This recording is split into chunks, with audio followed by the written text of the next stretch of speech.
Golden Radio Hour. In the mining country of Montana Territory, it seems that it's one thing to find gold and another to claim it as your own.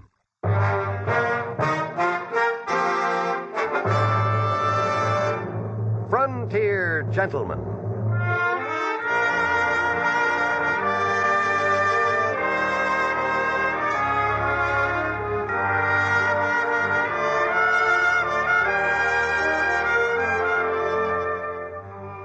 Herewith an Englishman's account of life and death in the West. As a reporter for the London Times, he writes his colorful and unusual stories. But as a man with a gun, he lives and becomes a part of the violent years in the new territories. Now, starring John Dehner, this is the story of J.B. Kendall, Frontier Gentleman.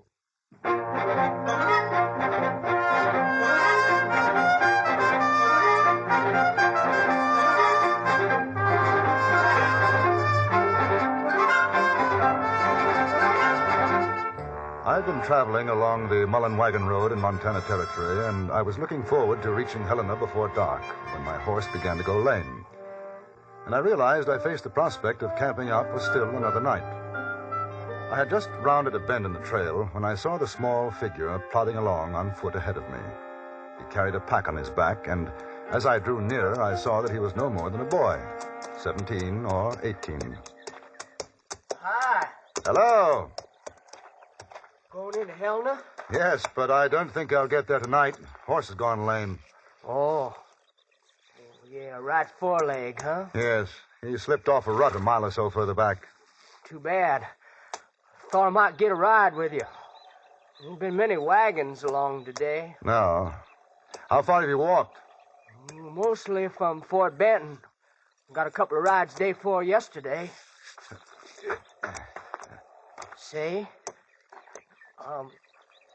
you don't happen to have any food on you? I ain't got much, but I could pay $1 or $2, I guess. Oh, I've enough for the two of us. You better save your money. Oh, that's mighty nice of you. Keep your eyes open for a decent bit of ground, and we'll make a camp. About half a mile beyond, we found a somewhat sheltered spot a little way off the trail. The youngster, his name was Bill Richmond, gathered wood, and I prepared the food. It was almost dark by the time we had finished. Well, that was as fine a meal as I've ever eaten, Mr. Kendall. And I'm glad you enjoyed it, Bill. Did you smoke? No, sir. I haven't found a taste for it yet. You've got time. Take my advice. When you do, use a pipe. Yes, sir. Where'd you come from? Kentucky. A long way. Yeah, I run away from home. It wasn't much of a place. I figured I was old enough. And you came out here for gold? That's right. Hey, you make any strikes, Mr. Kendall? No. I'm not a prospector. How did you get to Fort Benton, Bill? I worked my way up one of them river boats. I sure learned plenty about gold mining from some of them fellas. You know what it says there's places in this country where you can pick the gold right off the ground. I imagine the trick is to find those places. Oh, I will. Of course, I don't mind digging some if I have to. I wish you luck. Hello. Sounds as though we have visitors. How are you? Me and my pals saw the light of your fire off of the trail. You mind company? No, not at all. Ooh. My name's Jack Kenton. This is Rod Goodall. Howdy. And him with a long face there, that's Dauncey Abbott. How are you? And J.B. Kendall. The nipper is Bill Richmond. Howdy. I'd offer you some food, but I'm afraid we used the last of it. Oh, that's all right. We got our own grub. But how's the firewood? Enough, I think. Dauncey, your turn for the grub. Get going. Nothing I hate worse than He hates cooking like thunder, but he sure knows how to make a son of a gun stew. Oh, now that fire sure does feel good. You and the kid have any luck? Find any traces around here? And as a matter of fact, Mr. Goodall, I haven't been looking. I'm on my way to Helena. No, Bill is the prospector. Oh, that's so? Boy, we just camping down for the night. I aim to try my luck west of Helena. So, huh? Well, now, boy, how come you wait until you get there? Well, I heard tell of big strikes. That's how come, mister. Oh, now, you listen to me, boy. There ain't no sense going everybody else goes. But for all you know, you're sitting on a bonanza right now. Oh, you're joshing me. No, I ain't. Here, Rod, ain't that the truth? It could be. Why, sure it could. Now, listen, I heard stranger had... Oh, they're pulling your leg, Bill. No, sir, no such of a thing, mister. Now, listen here. Me and the boys, we was working Deer Lodge country a year. Dauncey, you remember? I remember. Why, sure. Now, a couple of fellers right in the next camp to us. They got into a shoot-up. Next thing you know, one of them bites the dust. Other fella, he starts out to bury the poor son of a gun. He digs a grave right there in the camp, and what do you think? Yeah? Pay dirt. Lousy with gold. Oh. Mr. Hinton, you'd take first prize with that one. In a minute, you'd have me believing you. Oh, but that's the truth, though. Oh, I've seen stranger things than that. And that's a fact. It was a pleasant way to pass the night. Three prospectors, hard-bitten, rough men, spinning one tale after another. They'd never find a better audience than Bill Richmond, and they knew it. I could see him absorbing every word. And it wasn't until the fire was getting low that we finally turned in.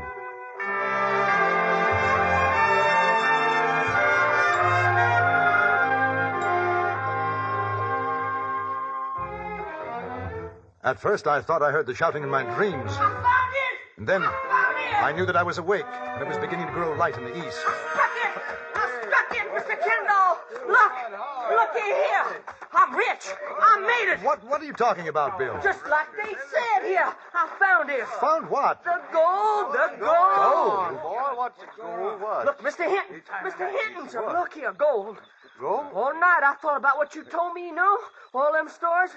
I didn't even sleep for it. And this morning here, I got up and I walked up the gulch, and I found this. Now, let me see that. Iron pyrites, I'll bet you. May I see? Ain't it gold, Mr. Kendall? It is. The fellas on the boat, they told me what to look for. Iron pyrites, I tell you. Dauncey, fetch me the hammer. I got more in my pockets. Look at this Boy, one. will you shut your mouth a minute? Where'd you find it? Surface? No, kind of sticking out of a rock in a gully. I can show you. Well, I'm sure obliged to you, Mr. Hinton. Here's the hammer. If you want my opinion, you're wasting your time. That's gold. Sure it is, Mr. Kendall. It don't break. It's soft. Ain't no alloy in it neither. No silver or copper. Look at the color. Pure gold. Show us where you found it, boy. We followed Bill into a gulch which began no more than 100 yards from the campfire. He turned into a shallow gully and stopped. I could see where he had cut into the rocky bank with his pocket knife. And I could see something else, too, in the faces of the men who stood over him, the guarded tones of voice.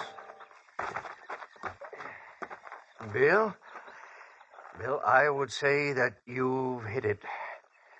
That's a fact. Ain't no question in my mind. No telling how far that vein goes. Say, don't think I'll forget you fellas, 'cause I won't. I'm going to make a fine present to all of you. Well, that's mighty thoughtful, boy, mighty thoughtful. I imagine one stakes out a claim now. Isn't that so, Mr. Hinton? Then register it in Helena? Yeah. Yeah, that sure is, Kendall. That's the thing to do. Yeah. Bill, I don't guess you'd mind if me and the boys take a look on up the gully a ways, would you? There should be plenty for all of us. Oh, no, sir, you go right ahead. I ain't no hog now. I got all I need right here. Good. Then we'll help you then make out the claim, all proper and legal. Well, that's fine. All right, let's go, boys. Oh, Kendall, you coming? In just a moment.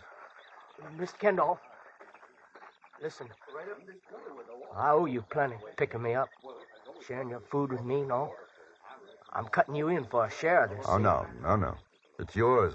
If there's more here, I'll stake my own claim. No, you don't have to. Now, this here must be worth hundreds and thousands. Listen to me, Bill. The most important thing is for you to register that claim. Get title to it. You understand? Sure. All right. Have you got a gun? No, I ain't got no gun. Well, you know how to use one. Oh, I guess so, but... I'd take it, just in case of accidents. I'm going with the others now. If any more strangers come, don't tell them what you found. All right, Mr. Kendall. You better go back to camp now. Wait for me there. Sure. If you say so.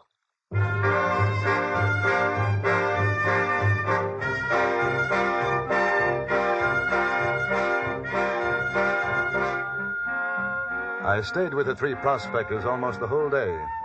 We found traces all right, low-grade ore, but nothing really worth working. It was late afternoon when we retraced our steps to the camp. On the way, we passed through the gully and the site of Bill's claim. The sun had already fallen behind the mountains to the west, and there was a chill in the air. Can't just figure it. Just the one vein. Possibly it's a question of digging. Seems to be a number of gullies running off. We looked around these parts a couple of years back. Remember, Rod? That's right. I'd swear what the kid found's a freak. Might not go more than a foot or two, then peter out. No, don't look that way to me. I'd say she'd show better than, $2,000 a ton. Lucky boy. Yeah, ain't he, though? Say, Kendall, you and the boy, you partners or something? Oh, no. Oh. I met him yesterday for the first time. Oh? A man can search a lifetime, not find anything like that. Yeah. Kind of crazy, ain't it? We tell him stories, and he takes us up on it and finds this. Think that'd be worth a share in the claim, wouldn't you? He sure as shooting wouldn't have come looking if we hadn't given him the idea. Sure. What do you think, Kendall? I think, gentlemen, that this is Bill Richmond's claim, and we better get it staked out for him before dark. The way you see it, huh? Exactly that way. Yeah. Well, might as well get on back to camp. Well, don't you think it'd be a good idea to help the boy to stake out his claim before nightfall? I don't know, Kendall. I'm kind of tired right now. How about you fellers? I sure had enough for one day. Oh, that vein's been there a long time. Guess you won't be moving tonight. Kendall, you know how to stake out a claim. Unfortunately, no. Oh. Well, I guess it can wait. Do something about it in the morning, huh? Because right now I sure could use some grub.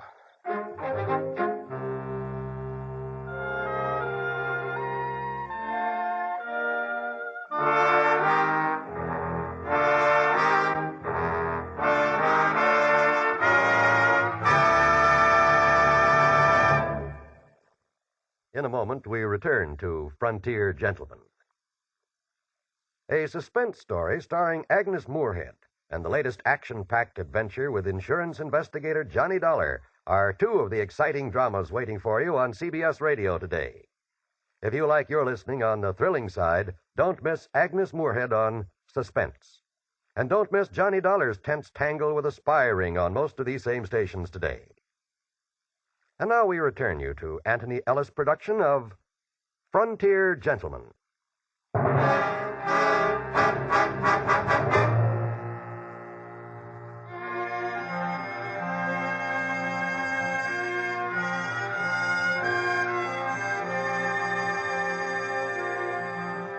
In the camp now, there was a very different atmosphere. Sullen, I think is the best word for it. A subtle hostility had settled like a gray mist. I saw the men huddled together as Bill and I prepared the campfire, and I had a pretty good idea of what they were talking about. Oh, she's going fine now, Mr. Kendall. Listen to me, Bill. I think we may be in for a bit of trouble, and no matter what happens, keep your head. How come? No time to explain now, you'll see. Just don't lose your temper. Bill. Yeah, Mr. Hinton? Bill, me and the boys been talking. Now, we figure while it's still light, you ought to get that claim staked out all regular. Yeah, that's fine with me. Now, of course, doing you a service like that, seeing how you nor Kendall know about such things, we reckon it ought to be worth something to you. Oh, that's all right. I don't want something for nothing. There, see what I tell you, boys. He's a good kid. You was right. What do you think such services are worth, Mr. Hinton? Even shares all around. Cut you in, too, of course, Mr. Even Kendall. shares? Just a moment, Bill. Pretty expensive, isn't it? I imagine a lawyer wouldn't charge that much. Ain't no lawyers around here, is there, Jack? No, sir. Now, Bill, it's kind of like protecting your rights, you see? Because if anything happened and you didn't get your claim registered, why, the next feller comes along, the whole thing would belong to him, you see? Rather awkward situation, isn't it? It sure is. We're taking the gamble as much as you, kid. Why, heck, that vein might not be worth nothing a foot down. I was under the impression you thought it would work out to about $2,000 Now, a ton. look, mister, we're doing Well? business with the boy, not with you. I'm representing his interests. That right, Bill? Yes, sir. Since when? About the same time as you decided to help him register his claim, Mr. Goodall. Now, what's your deal with the kid? We have a gentleman's agreement. Pretty smart. And you come in for half. Presuming that I did. That still leaves him half, which is a lot better than a fifth share. As it happens, I have no intentions of doing so. You believe this dude, kid? Yeah, I believe him. We ain't getting nowheres.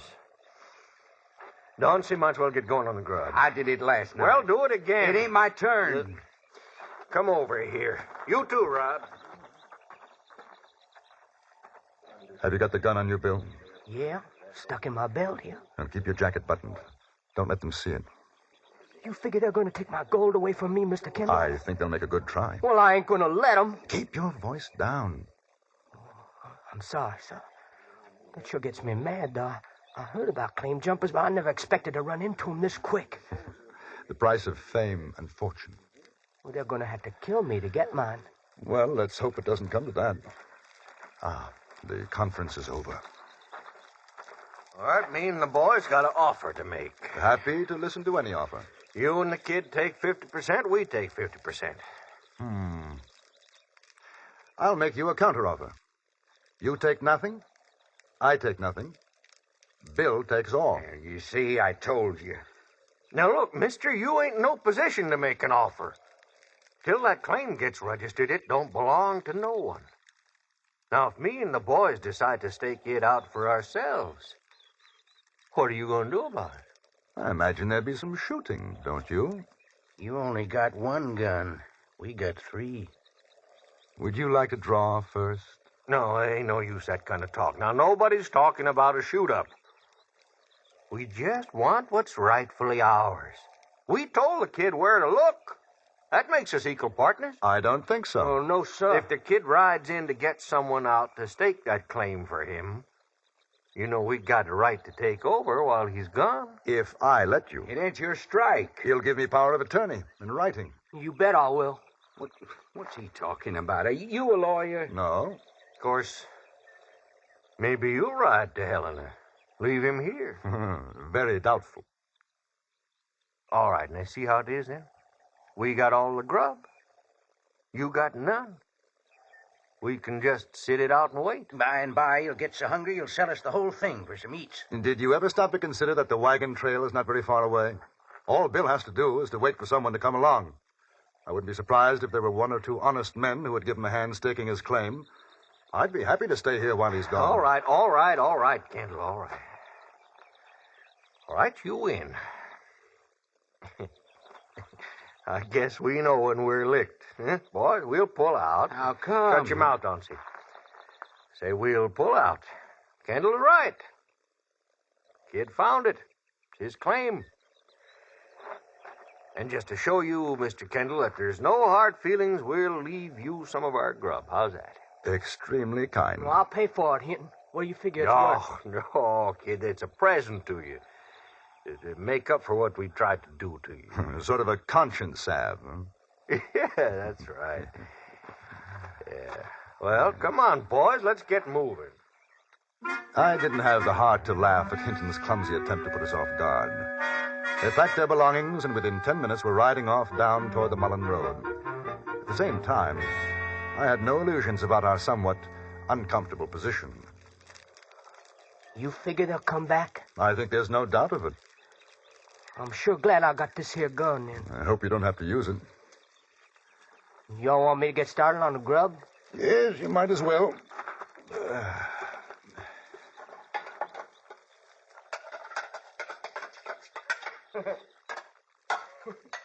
Sure is something. What happens to fellas when they get a sight of gold, ain't it? History has a way of repeating itself, Bill. I went through something like this only a week ago in Fort Benton. You know what I'm going going to do if that stock's really worth something? I'm going to sell out. You know, I'm going back to Kentucky. I'm going to fix things up just fine for my mom and pa. And the kids. Brothers and sisters? Oh, yeah, a whole slew of them. 8. That's one of the reasons I took off. Well, the immediate problem seems to be our friends. If I send you to Helena now, they might be waiting for you. On the other hand, if I go, they could come back here. I'm feared either way. No doubt. But your claim won't be worth much to you if you're not alive to enjoy it. Mr. Kendall? Hmm? What are you doing in Montana? Oh, nothing much, really, Bill.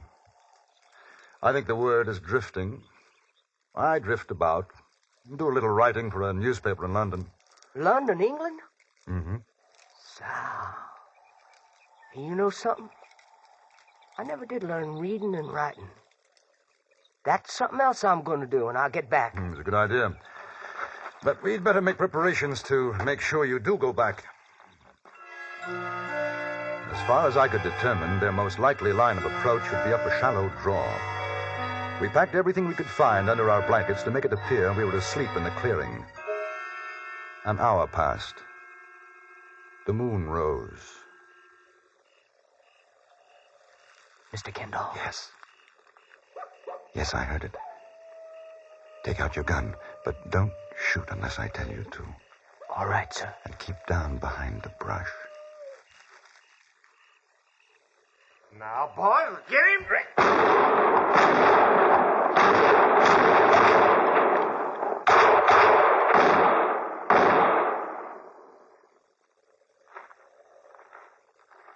Well, that should ought to have done it, boys.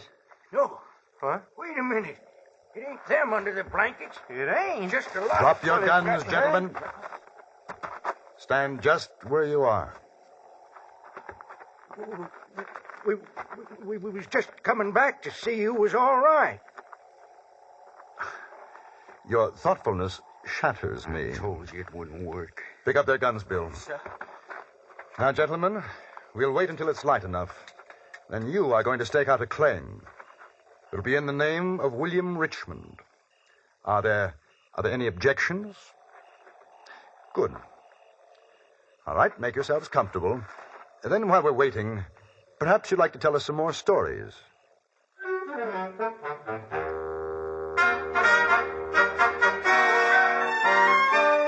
The next morning, bright and early, Bill's claim was properly marked off, and to doubly ensure that there would be no more dirty work, our dishonest friends were led, well-trussed, into the sheriff's office at Helena.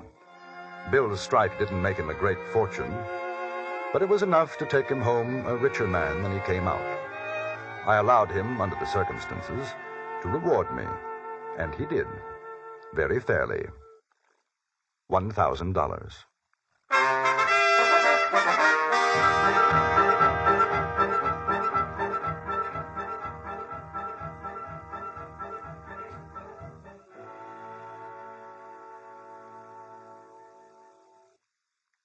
Frontier Gentleman was written, produced, and directed by Anthony Ellis and stars John Daner as J.B. Kendall.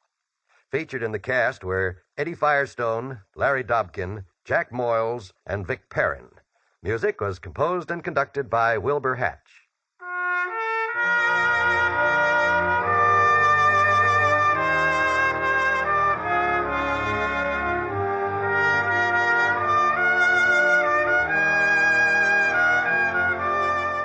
Right after the Ford Roadshow, which follows immediately on most of these same stations, stay tuned for the New York Philharmonic concert performance of Elektra.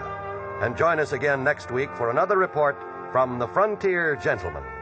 John Wall speaking. This is the CBS Radio Network.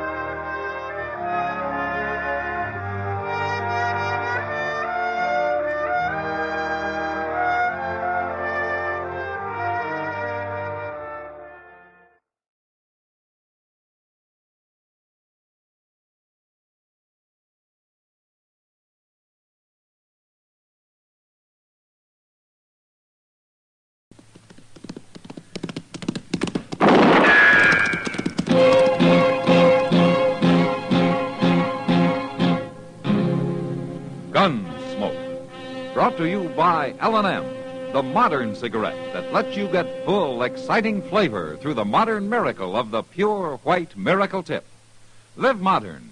Smoke L&M.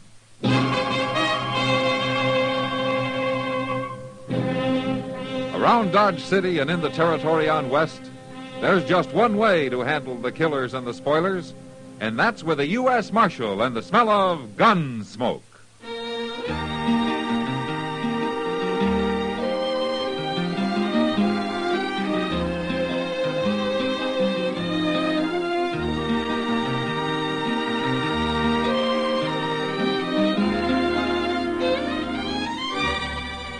Gunsmoke, starring William Conrad. The transcribed story of the violence that moved west with young America. And the story of a man who moved with it. I'm that man. Matt Dillon, United States Marshal. The first man they look for and the last they want to meet. It's a chancy job, and it makes a man watchful. And a little lonely.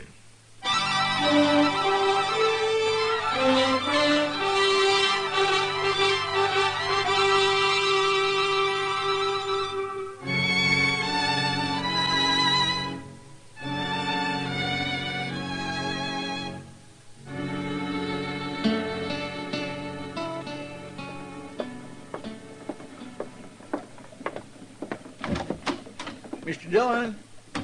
Mr. Dillon? Yeah, what is it, Chester? Oh, there you are. I didn't know you was asleep. I wasn't asleep. I was just trying to get there. Yeah, but I didn't see you laying here on the cot. I was looking for you to be setting up. How could I sleep setting up, Chester? I didn't know you was sleeping. I wasn't sleeping, Chester. We just went through that. God gracious, I ain't going to tell you what I come to tell you. All right, it's fine with me. By jing, I don't know it's going to be so fine for you at all. You know, Chester, any more of this, and I'm going to take you out and soak you in brine. And while you're doing that, Leif Tugwell's probably going to be shooting down some innocent citizen. Leif Tugwell? That's right. I'd know that long, sad face anywheres. His hair's might gray, but it's him right enough, Mr. Dillon. Yeah, he always did look like an undertaker.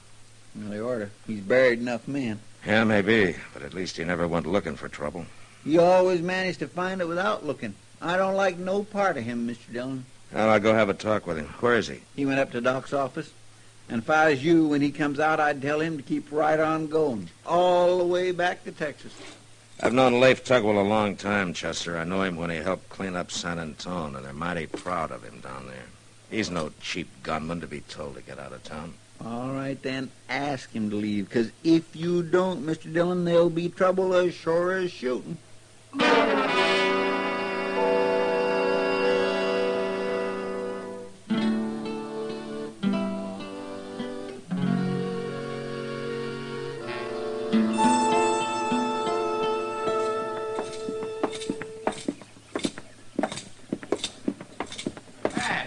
Matt Dillon. What? Oh, Matt, you old son of a gun. Hello, Leif.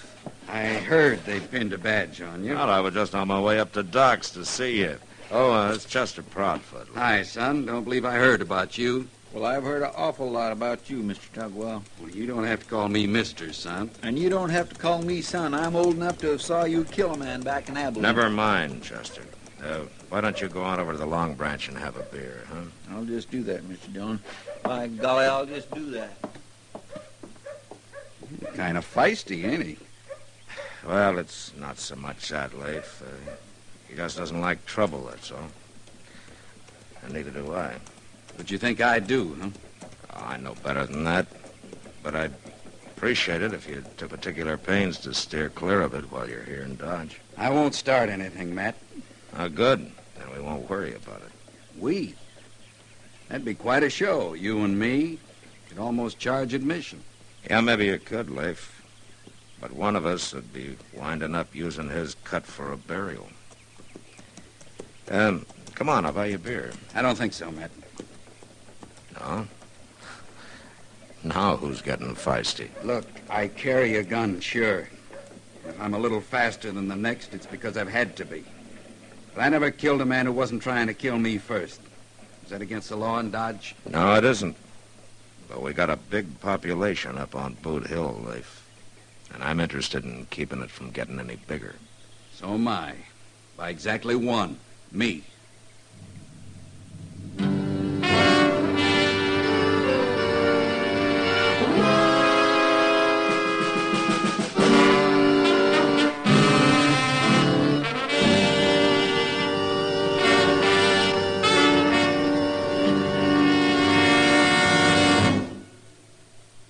Free yourself of old-fashioned ideas. Why don't you live modern? Live modern. Live modern. Free up. Freshen up your taste. Smoke an L&M. Live modern. Smoke modern. Smoke L&M. Enjoy full, exciting flavor through L&M's Pure White Miracle Tip. L&M draws easier. Tastes richer. Smokes cleaner. That's why today more people are changing to L&M than to any other cigarette. So free up. Freshen up your taste. Live modern. Change to L&M. Make today your big red letter day and start to live the modern way. Live modern.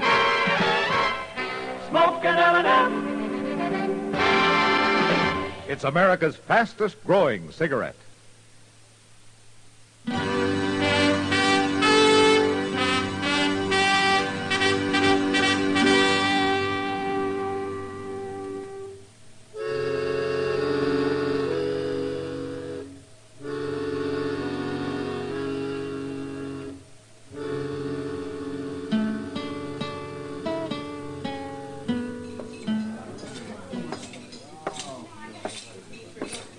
Hello, Kitty.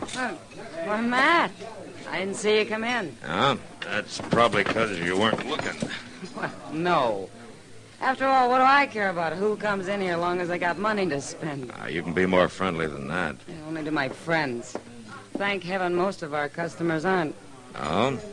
I take it you're not feeling very kindly toward people tonight. Not very. Maybe it's just because I get sick of men stalking one another like wolves. Baring their teeth, hating one another. Why can't they sing and laugh and dance once in a while? Well, they do, and you know it. Not tonight, they don't. Are you thinking of somebody in particular?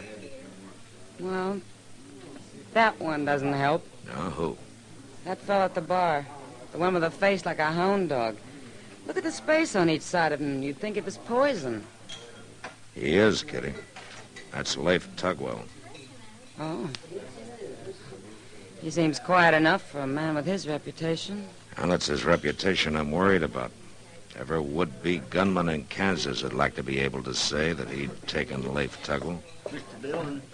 Mr. Dillon. Oh, hello, Miss Kitty. Hello, Chester. Mr. Dillon, there's a young fellow over at the Alafagans talking pretty big, and it's all about Leif Tugwell. Oh? What does he look like? Small, stocky, got a real mean mouth on it. Well, maybe I better go calm him down a little Wait a bit. minute. You won't have to. That's him just come in. There. That one looking around like he's going to buy the place. Well, he can't be over 18. They're the worst kind, Kitty. The young ones trying to make a fast name for themselves. My drink. Sad-faced fellow bartender. The one with gray hair. Stand around, folks. Stand around.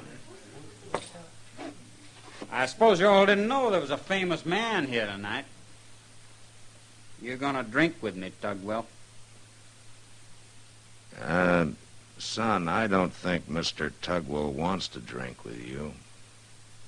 You standing up for him, Marshal? I can handle this, Matt. Calls you by your first name. Must be he's a friend of yours. Well, maybe as long as we're bandying names about, you'll tell me your name. It's Gore. Trace Gore. And I'm from Texas. Tugwell knows all about Texas. That's where he's running from. I never ran away from anything in my life, Gore. So that makes you a liar. All right, give me that gun, Gore. I came a long way to kill him. I said give it to me. All right, now you get out of here. I sure never thought I'd see the day when any lawman's badge would be big enough for Leif Tugwell to hide behind. Chester. Yes, sir? Get him out of here. Here's his gun. You can give it back to him outside. Come on, boy. Let's go. All right, get you in here.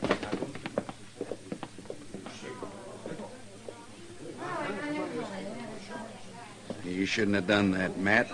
You'll just go screw up his courage another notch. What do you want here in Dodge, Leif? You getting ready to tell me to leave? I don't want to. In a way, you and I are sort of brothers under the skin.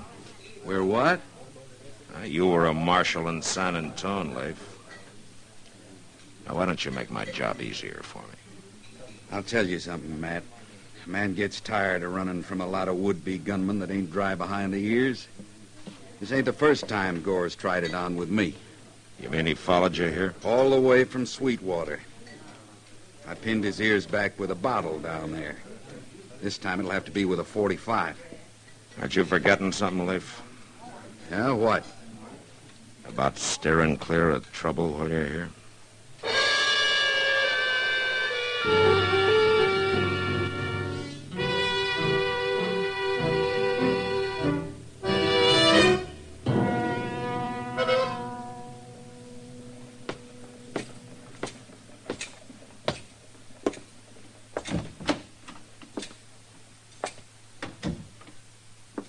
Doc! Hey, Doc! The back room, Matt. I saw your light, Doc. Oh, I'm glad you came up. I've been alone here watching these test tubes last 6 hours. Oh? That looks like blood. It is. Probably the easiest blood ever drawn in Dodge. He was willing. Who was it? And Matt, I don't ask you who got picked up for being drunk on Front Street. Okay, Doc, I'm sorry. What I really came to see you about was Leif Tugwell. What about him? Now, you've known him a long time, Doc. I want you to help me talk him into leaving Dodge. He'll be leaving tomorrow, Matt. Well, I want him out before he has to kill a man.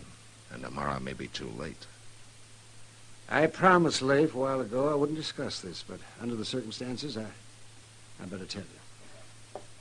That's his blood in those tubes. He can't hold a gun, much less pull the trigger. What? There's no cure for the disease Leif has. Nobody even knows what causes it. The nervous system goes to pieces, and so does the muscle control. Oh, why didn't he tell me? Well, put yourself in Leif's spot. He was a big man once. Weakness doesn't come easy to that kind. Yeah, I guess you're right, Doc. I probably would have done the same thing. Well, anyway, you got no cause to worry about Leif Tugwell killing anybody. No, Doc. But what about his getting killed?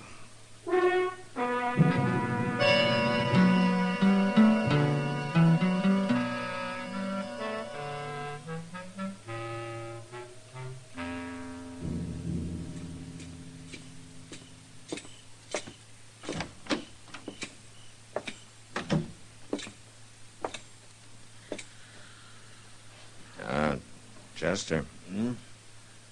Hey, Chester. Oh, my. Look, Chester, there's no sense in both of us keeping a night watch. Why don't you go get some sleep, huh? Well, I tried to, Mr. Dillon. But I keep thinking of the way I treated Leif Tugwell. You know what I'm going to do? What? I'm going over to his hotel first thing in the morning and apologize. He was mighty patient with Gore. He was patient because he had to be, Chester. Had to be. Forevermore, Mr. Dillon. Leif could have ate that young fool for supper. Could have, maybe.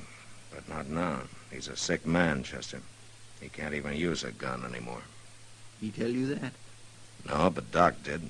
That's why Leif came to Dodge. He figured maybe Doc could help him. Well, why the Sam Hill didn't he say something? Well, all he's got left is his pride, Chester. When a man becomes a legend, he wants to keep it that way, I guess.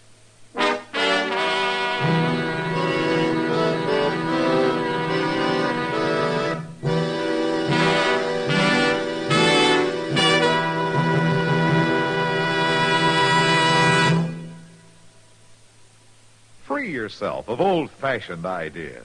Why don't you live modern? Live modern. free up, freshen up your taste. Smoke an L&M. Why are more people changing to L&M than to any other cigarette? Because only L&M lets you enjoy full, exciting flavor through the pure white miracle tip.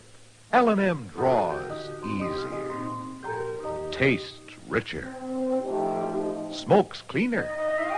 So free up, freshen up your taste, get full, exciting flavor. Live modern.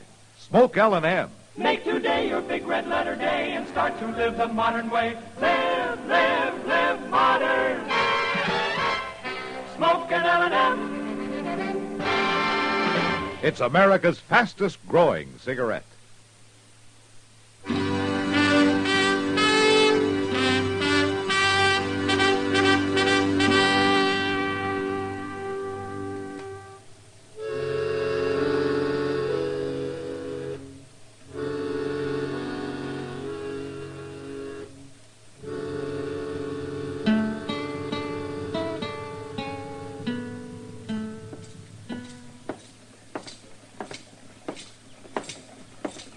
Marshal Dillon.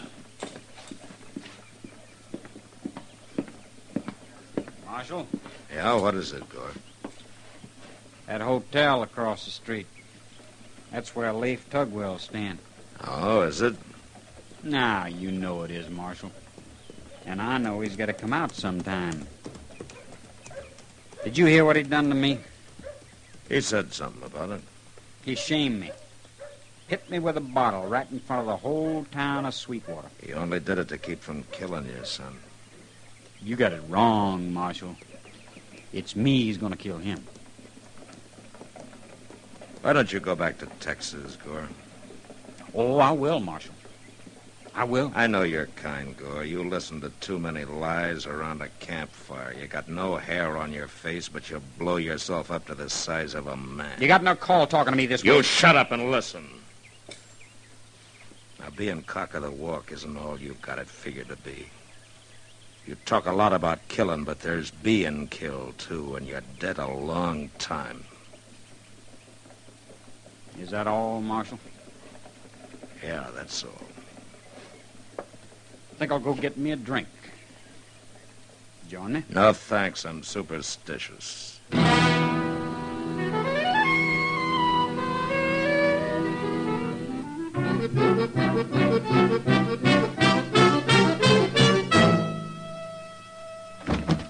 Mr. Dillon? Mr. Dillon? Yeah, what is it, Chester? You better come quick. They're out in front of the Long Branch. What? Leif and that young fella Gore. They're fixing to have a showdown. Leif knows he can't pull a gun. Well, he don't act like it.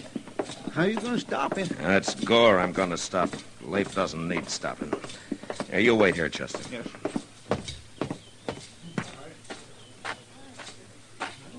Leif! Stay out of this, Matt. It'll be self-defense on both sides. No law against that, is there, Marshal? No, there isn't, son. You know, Leif, this kind of reminds me of the time you killed those 3 men in Abilene. That's the fastest draw I ever saw. I told you to stay out of this, Matt. You're too far away, Gore. Never hit a man from there. You're going to fight, come a little closer. I'll call my own hand, Leif. Trouble with these youngsters is they get nervous, Leif. Worst thing that can happen in a gunfight, son. I ain't nervous, Marshal. Why, you don't have to be ashamed of it. There aren't many amateurs like you who could face a man like Leif Tugwell without their hands sweating. Give the boy his chance, Matt. That's what I'd like to see him have, Leif. Oh, look at him. The boy's hands are starting to twitch right now. He's getting scared, Leif. I ain't scared. Well, then, come on, son. Let's get this over with. Son, sometimes they die slow and hard. A bullet makes a big hole in a man's insides. It can churn him up bad. You stay out of this, Marshal. Now, why don't you stay out of it, son? Why don't you clear out? Why don't you get on your horse and go on back to Texas, huh? You got a lot of living ahead of you that way. Here you haven't got any, and you're smart enough to know it. You can be lying dead there in 5 seconds. Well, son, You coming at me? No. No, I ain't. Changed my mind.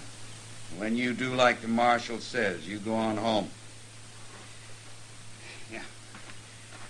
Yeah, all right.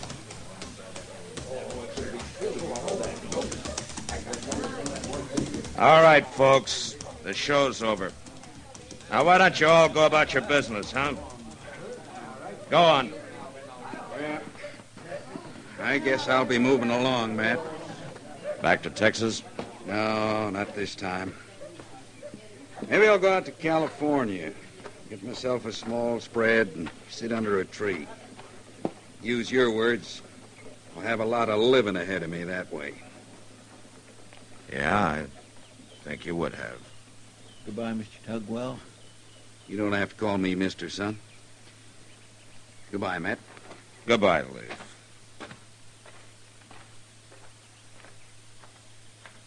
By golly, a man like that's got a right to be called Mister. Yeah, he has that, Chester. He sure has that.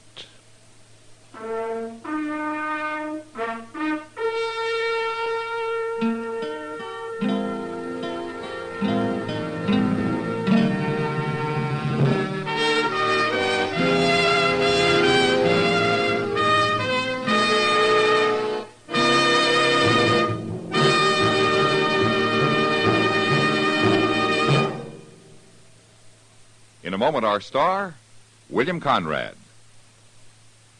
What makes a nation great? People, of course. Not money or scenery or history, but a strong-minded, intelligent, well-intentioned population. And that's why action came into being. Communities help to shape personalities. Clean, healthful, well-ordered communities make for wholesome citizens, while slums breed juvenile delinquency, maladjustment, and crime. Action is the American Council to improve our neighborhoods. Take a look up the street where you live.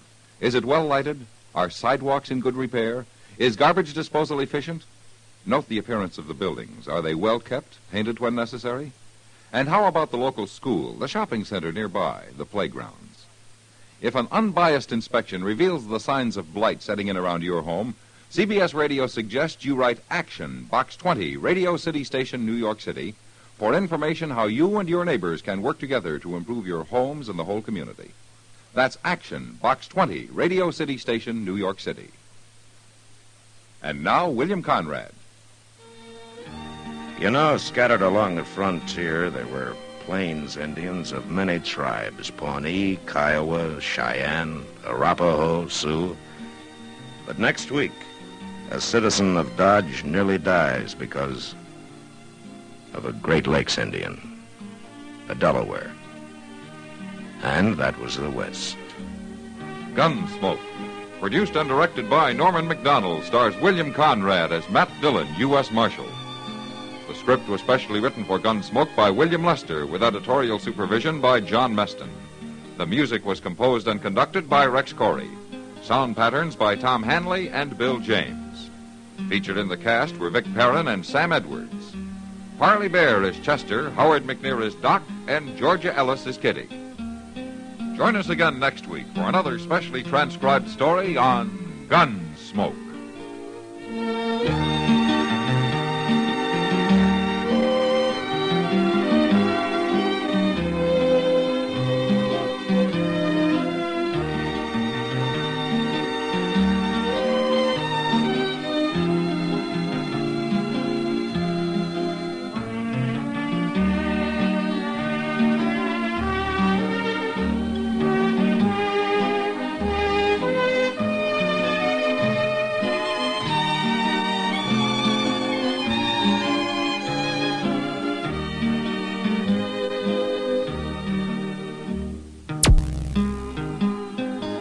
Thank you for listening. Please like and subscribe.